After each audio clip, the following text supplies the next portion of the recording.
Es asombroso que Dios, el gran Dios, quien controla el universo, quiera usarte y quiera usarme para hacer su voluntad. Bienvenidos a este espacio de reflexión, un espacio de reflexión al que te invitamos a que puedas comentar, compartir. Si tienes contactos, si quieres aportar tu mensaje, yo te invito a que lo hagas en este día. Te invito también a que te unas al grupo de amigos en Telegram. En la descripción de este vídeo te vamos a compartir el enlace por si te quieres unir. Compartimos reflexiones, hay motivos de oración. Sé parte de la familia de amigos.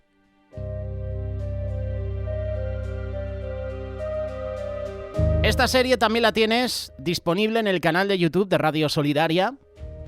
Una serie que a mí personalmente me está gustando mucho porque estamos tratando temas actuales, estamos tratando temas que deberían compartirse más en la iglesia. Clase número 19. Dios quiere usarte. Si queremos que Dios nos use, tenemos que hacer dos cosas. Debemos obtener conocimiento de la Biblia y debemos tener comunión diaria con Dios. La mejor forma de obtener conocimiento de la Biblia es leyéndola, estudiándola, memorizando versículos de esta. La Biblia es la carta de amor de Dios para nosotros. Es el libro más importante en el mundo. La Biblia nos muestra cómo podemos conocer a Dios y cómo agradarle. A medida que leemos la Biblia, debemos depender del Espíritu Santo para que nos enseñe sus verdades. El Espíritu Santo vive en cada hijo de Dios, así que Él siempre está con nosotros. Cada vez que vayamos a leer la palabra de Dios, hagamos una pausa por un momento y qué bueno que le podamos pedir al Espíritu Santo que nos enseñe. La oración de David es buena para nosotros. Abre mis ojos y miraré las maravillas de tu ley. Salmos 119, versículo 18. Comienza a leer la palabra de Dios hoy. El Evangelio según San Juan es un buen lugar para comenzar. Lee un capítulo o una porción de un capítulo cada día. No te saltes de un lugar a otro. Y cuando termines de leerlo, puedes comenzar el Evangelio de Mateo y así continuar a través del Nuevo Testamento. Hay muchas personas que cuando empiezan a leer la Biblia lo hacen con libros difíciles. Apocalipsis es un libro difícil. Y si eres un recién convertido, no empieces a leer Apocalipsis. No empieces con el libro de Números, el libro de Levíticos. Son números complicados. Empieza con los evangelios. Empieza, como hemos mencionado, Evangelio de Juan, Evangelio de Mateo. Es mi recomendación. Yo empezaría así a leer la palabra de Dios recién convertido, con los evangelios. Te invito también a que señales, marques, escribas los versículos que parecen hablar especialmente a tu corazón. Y eso hará que tu Biblia, por ejemplo, sea aún más valiosa para ti. Yo recuerdo cuando con rotuladores amarillos, verdes, subrayaba versículos. Hay personas que utilizan colores azules, rojos. Hay Biblias disponibles en Librería Los Olivos que cuando habla Jesús, ya la conversación, ya sus palabras están en rojo. Hay Biblias que ya están marcadas con diferentes colores y cada versículo representa un color. Ese color representa un tema. Por ejemplo, cuando habla del pecado, imagínate, la paga del pecado es muerte. Pues ese versículo está en gris. Y ese versículo y ese color gris simboliza pecado. Cuando habla de la familia, el color es el amarillo. Cuando habla del amor, el color es el rojo. Subraya tu Biblia. Y si no la quieres subrayar, anota esos versículos en un cuaderno. Hay rotuladores, y yo recuerdo, bolígrafos también, que cuando subrayabas, traspasaba la página opuesta en la mayoría de Biblias. Y yo no te lo recomiendo. Hay rotuladores especiales que no te dejan esa marca, pero hay otros que luego se ve toda la marca en la siguiente hoja y queda muy mal. Por eso lo mejor es que tengas un cuaderno y utilices un rotulador que no se marque, que no traspase. Volviendo al estudio, a la reflexión. Cuando recién hemos sido salvos, somos bebés espirituales. Y Dios quiere que nosotros crezcamos. Para crecer físicamente debemos alimentar nuestros cuerpos. Para crecer espiritualmente debemos tener alimento para nuestro espíritu. Y nuestra comida espiritual es la palabra de Dios. La Biblia dice, primera carta de Pedro, capítulo 2, verso 2, desead como niños recién nacidos la leche espiritual pura, no adulterada, para que por ella crezcáis para salvación.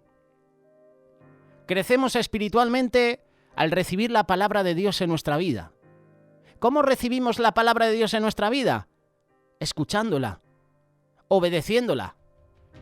La Biblia dice, pero sed hacedores de la palabra y no tan solo oidores. Santiago capítulo 1, verso 22. Te invito también a que memorices versículos.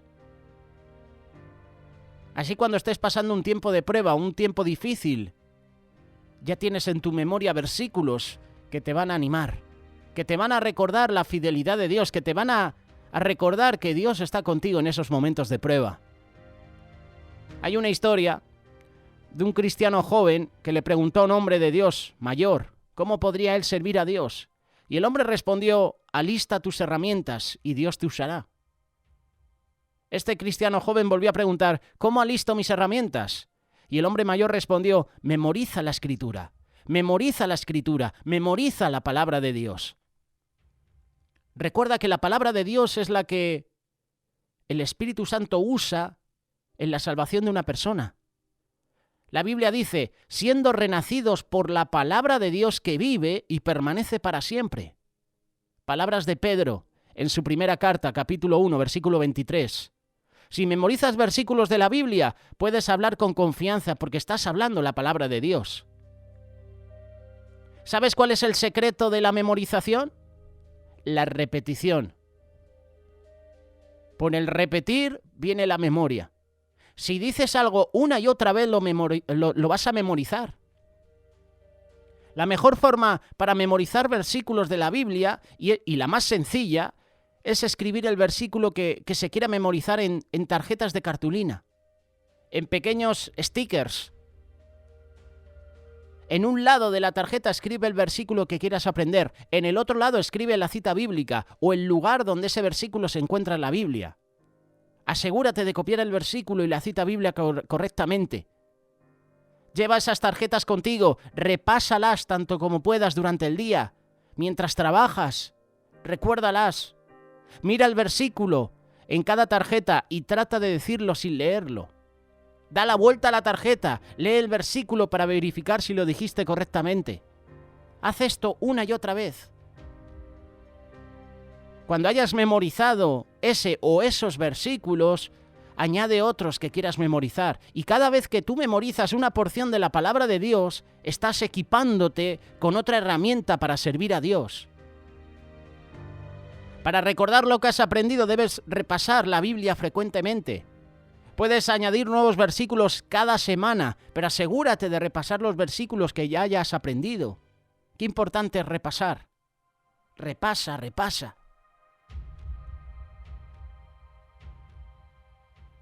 Estos son algunos pequeños consejos, algunos pequeños tips para memorizar, para leer la Biblia diariamente.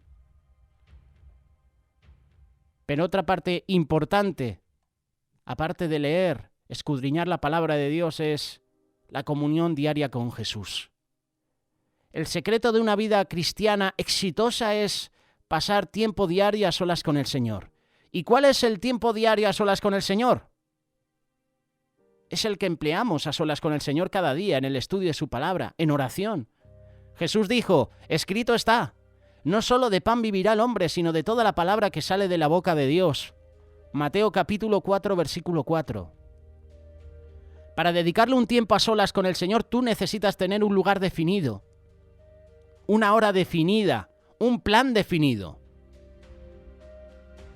Por ejemplo, encuentra un lugar donde puedas estar a solas con el Señor. Busca un lugar con buena luz, una mesa donde puedas colocar tu Biblia, escribir notas. En lo posible, aparta una hora fija. Para la mayoría de las personas, el mejor tiempo es temprano en la mañana. Como canta Marcos Witt en ese clásico, temprano yo te buscaré, de madrugada yo me acercaré a ti. Es el mejor momento. Mi consejo es por la mañana temprano. ¿Por qué? Porque por la noche, después de un día de trabajo, lo que no quieres hacer es orar. Lo que no quieres hacer es sentarte y leer la palabra de Dios y tomar notas, tomar apuntes. Hay personas que sí que lo hacen, pero hay otras que no, porque después de un día de esfuerzo físico, de concentración, de cansancio físico, psicológico, uno no quiere orar, uno no quiere leer la palabra de Dios. Y te lo digo por experiencia. Hace años tuvimos un trabajo que acabamos súper tarde, en la madrugada, y en la noche empecé a orar a Dios. Y de lo cansado que estaba, me quedé dormido.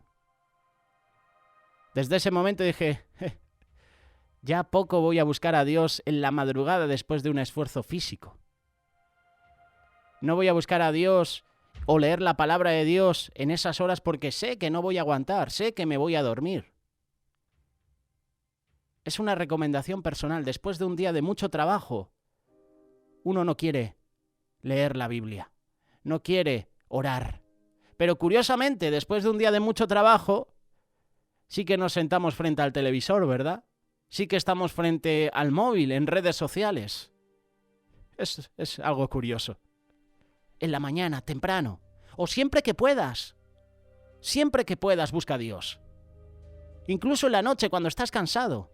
Venid a mí todos los que estáis cansados y trabajados, yo os haré descansar, dice la palabra de Dios. En lo posible, aparta una hora fija. Es mucho mejor encontrarse con el Señor a primera hora del día y sintonizar nuestro corazón con Él, en vez de venir a Él al final del día con una larga lista de fracasos para confesar, cansado físicamente, en queja, en murmuración, muchas veces. Los músicos grandes siempre afinan sus instrumentos antes del concierto, no después. Qué importante es tener un tiempo con el Señor, a primera hora de la mañana. Te levantas y buscas la presencia de Dios. Es la mejor manera de empezar el día, pero por supuesto, la mejor manera de terminarlo también es buscando la presencia de Dios. La Biblia dice acerca del Señor Jesús, levantándose, hablando de Jesús, muy de mañana, siendo aún muy oscuro, salió y se fue a un lugar desierto y allí oraba. Marcos capítulo 1, verso 35. Si el Hijo de Dios pensó que era necesario pasar tiempo a solas con su Padre, ¿cuánto más deberíamos hacerlo nosotros? Otro consejo también es, ten un plan definido. El tiempo que dediques para estar a solas con el Señor puede ser dividido en partes. La primera parte podría ser el estudio bíblico. Antes de abrir tu Biblia, pide al Espíritu que te enseñe. Luego lee una porción de la palabra de Dios. Te puede ayudar a leer esa porción varias veces. La segunda parte de tu tiempo con el Señor puede ser dedicada a meditar en lo que acabas de leer. Pregúntate, ¿qué he aprendido de lo que acabo de leer? ¿Hay aquí alguna promesa que pueda reclamar? ¿Hay algún mandamiento que debe obedecer? ¿Cuál es el mejor versículo de esta porción? Por eso es importante tener un cuaderno de apuntes para escribir allí las enseñanzas que te haya dejado ese versículo, esa porción bíblica. Y la tercera parte,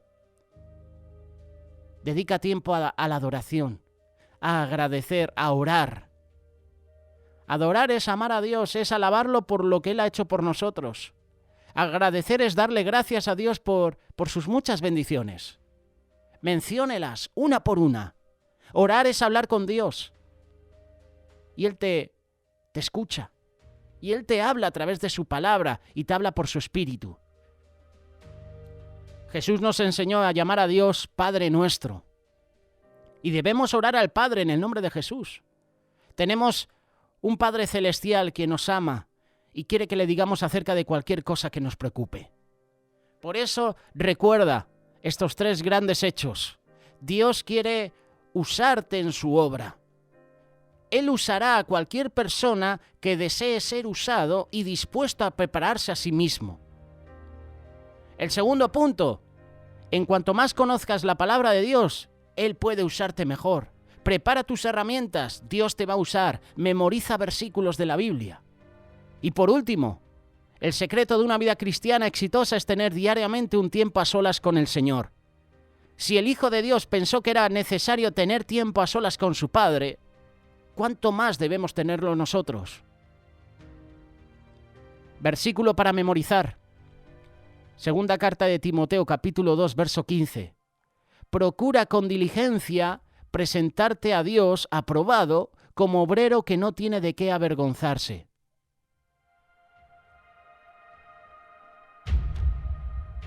La mejor manera de despedir este espacio es con la serie que hemos iniciado hace unas semanas atrás, Rubén y su espada secreta, una historia de Edna Menzies.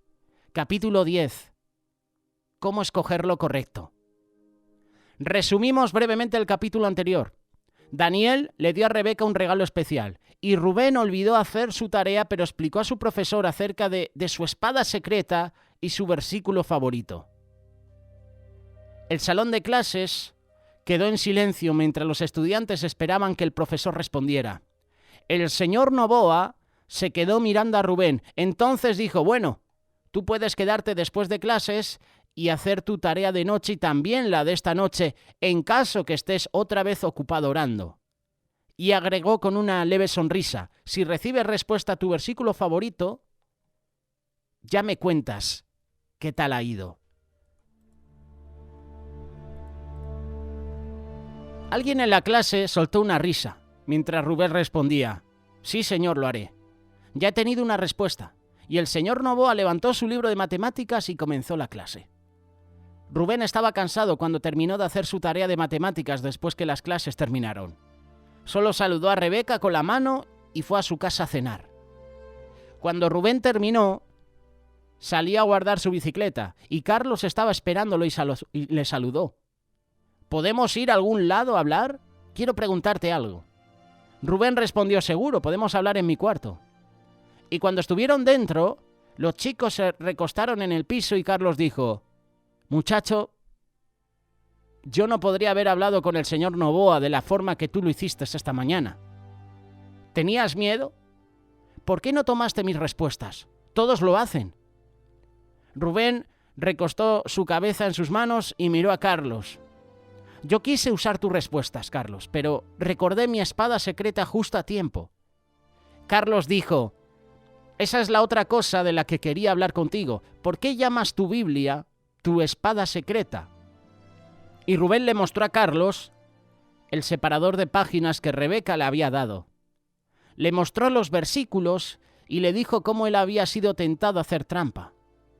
Él continuó diciendo que Dios le había recordado el versículo y añadió, supe que Jesús no quería que yo mintiera. Por eso te devolví tu cuaderno. Carlos insistió, ¿pero tuviste miedo de hablar con el señor Novoa? Tú sabes lo estricto que él puede ser. Rubén dijo, al comienzo tuve miedo, pero tú sabes, Jesús está viviendo ahora en mi corazón. Él me ayudó a decir la verdad, sé que fue lo correcto. Después de un momento ya no tuve más miedo. Jesús me quitó el temor. Carlos se veía como si estuviera concentrado en sus pensamientos y finalmente dijo, lo que no puedo entender es que si Jesús te ayudó hoy, ¿por qué no te ayudó para que no te enojaras por las macetas? Rubén respondió, lo siento por eso, Carlos, pero solo porque somos salvos no significa que nunca más haremos ninguna cosa mala. Todavía tenemos nuestra naturaleza pecaminosa dentro. Y Carlos preguntó con una expresión de confusión, ¿qué quieres decir? Rubén sonrió y comenzó a explicar, bueno, todos nacemos con una naturaleza pecaminosa que nos tienta a hacer lo malo, incluso después que somos salvos. Nuestro viejo yo todavía deseará hacer el mal. Entonces debemos recordar que Jesús está viviendo en nosotros. Él nos ayudará a hacer las cosas correctas si confiamos en Él. ¿Sabes? Yo no entendía eso hasta que mi prima Rebeca me lo explicó. Carlos admitió: eso suena como lo que Elizabeth me ha estado diciendo. Mis padres han notado un cambio en Elizabeth, pero yo continúo pensando que no va a durar. Rubén le aseguró: ¿pero y si dura? Jesús nos da vida eterna cuando pertenecemos a Él. Él quiere ayudarnos a escoger las cosas correctas en vez de las malas. Y eso no quiere decir que nunca volveremos a pecar. Pero si lo hacemos, le podemos decir al Señor Jesús que lo sentimos y que nos perdone, y Él nos perdonará, y Él nos ayudará a no hacerlo otra vez. Carlos preguntó: ¿no sabía esto? Rubén respondió: ni tú, ni Elizabeth. Ella no lo sabía. Pero ahora, incluso si ella lo olvida y hace algo malo, ella lo lamentará y no continuará haciéndolo como lo hacía antes. Y eso se aplica para mí también. Carlos suspiró mientras se levantaba del piso, del suelo, y dijo: suena bien, Rubén, pero tengo que pensarlo. Le prometí a Alejandro y a los chicos que iría con ellos mañana. No voy a hacer nada con ellos después de esto. Por supuesto que no sé. No se los he dicho, no se lo he dicho a ellos. Me estoy cansando que Alejandro me esté mandando. Después de mañana voy a alejarme de él. Rubén intentó convencer a Carlos que no fuera. Hasta le dijo que Alejandro estaba planeando hacer una broma. Y Carlos encogió los hombros y dijo: vamos a arreglar esa vieja balsa en el río. Necesita mucho trabajo y Alejandro sabe que soy bueno con el martillo. No creo que terminemos ese trabajo mañana, así que no creo que haya alguna posibilidad que él trate de hacerme una broma en el río. Cuando ellos intenten hacerlo, ya no estaré con ellos. El día siguiente era sábado, y Rubén estaba ocupado amontonando las hojas de los árboles y ayudando a su padre a limpiar el patio. Él se mantuvo pensando en Carlos y deseaba poder ir al río y saber lo que estaba pasando. Después del almuerzo, el padre de Rubén lo envió a comprar un repuesto para la podadora. Él fue a varias tiendas, pero no pudo encontrar el repuesto que necesitaba. El padre le había dicho que tan pronto encontrara el repuesto, él podría hacer lo que quisiera el resto del día. Y Rubén se estaba sintiendo muy frustrado. Finalmente se detuvo y oró: querido Jesús, por favor, ayúdame a encontrar el repuesto que necesito. Quiero encontrar a Carlos y asegurarme que todo está bien. Cuando Rubén fue a la siguiente ferretería, mostró al empleado la parte que necesitaba. El empleado puso el repuesto sobre el mostrador y una gran sonrisa apareció en la cara de Rubén. Gracias, Jesús. Esas fueron las palabras de Rubén. Rubén oró camino a su casa, agradeciendo a Dios por su ayuda y pidiéndole que estuviera con Carlos. ¿Se meterá Carlos en problemas otra vez? ¿Podrá Rubén encontrar a Carlos? Te lo presentaremos en el próximo capítulo: Rubén y su espada secreta.